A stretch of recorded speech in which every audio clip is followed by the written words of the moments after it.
For the purpose of this presentation, we've outlined some common marketing violations that we see from approved vendors and designees.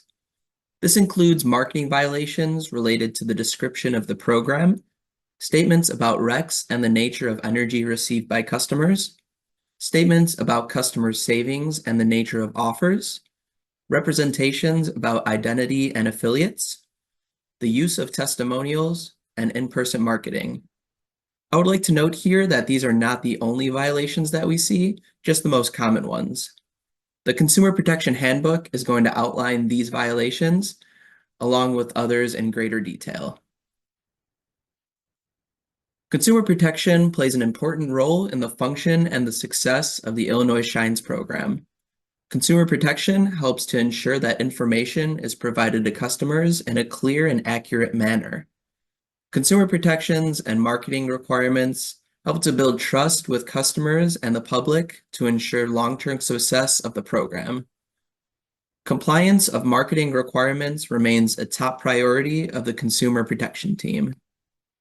Providing current and prospective customers with the clear and accurate information about costs that they will incur to participate in the program can help to ensure that they are confident in their decision to participate. If there are questions about potential marketing language, please feel free to reach out to the program administrator for guidance.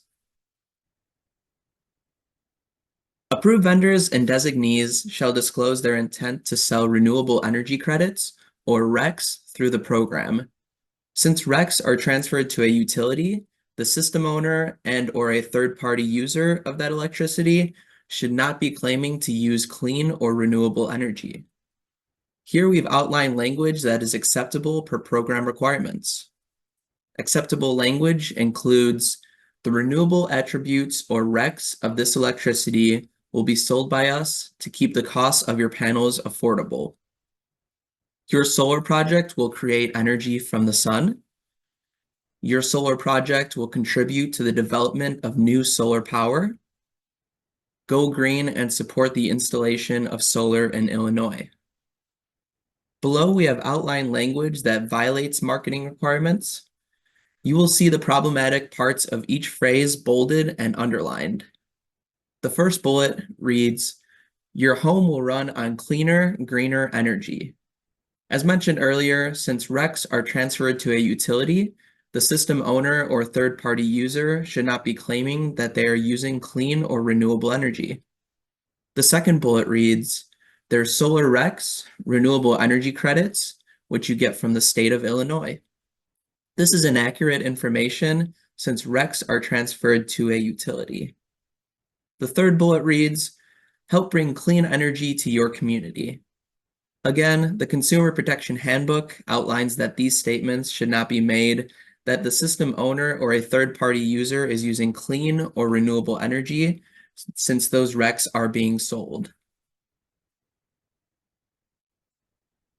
Some common marketing violations that we come across are associated with how entities describe the program.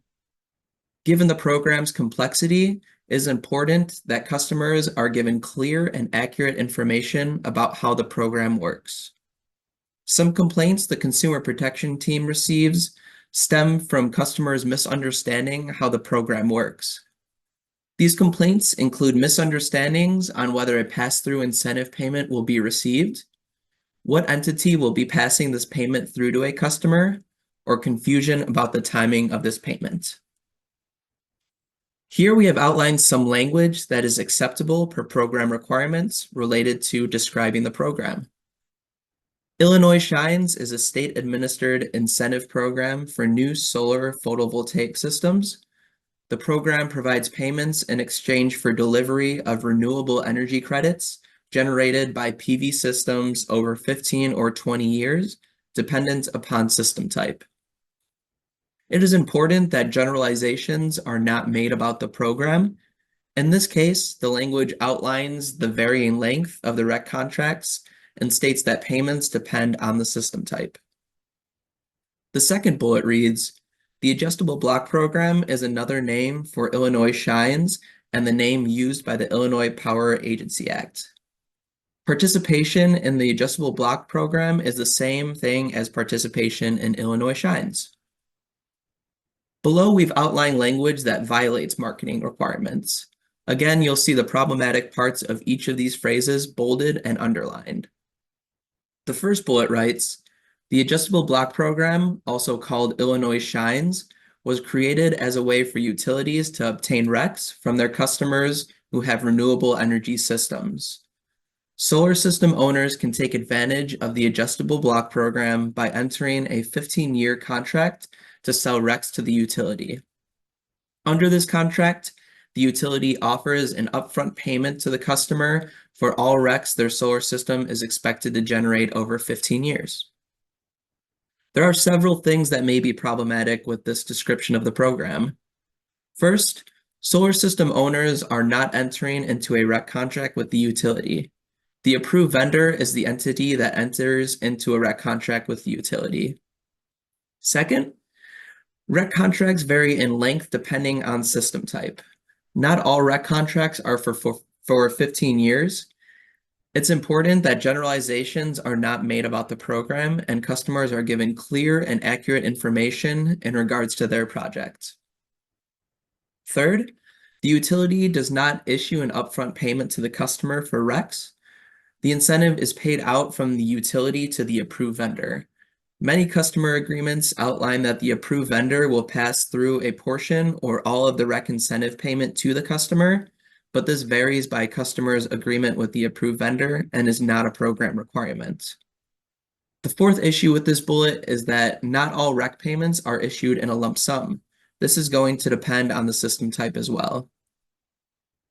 The last bullet on this slide states, Illinois Shines is a state-administered rebate program for new solar photovoltaic systems.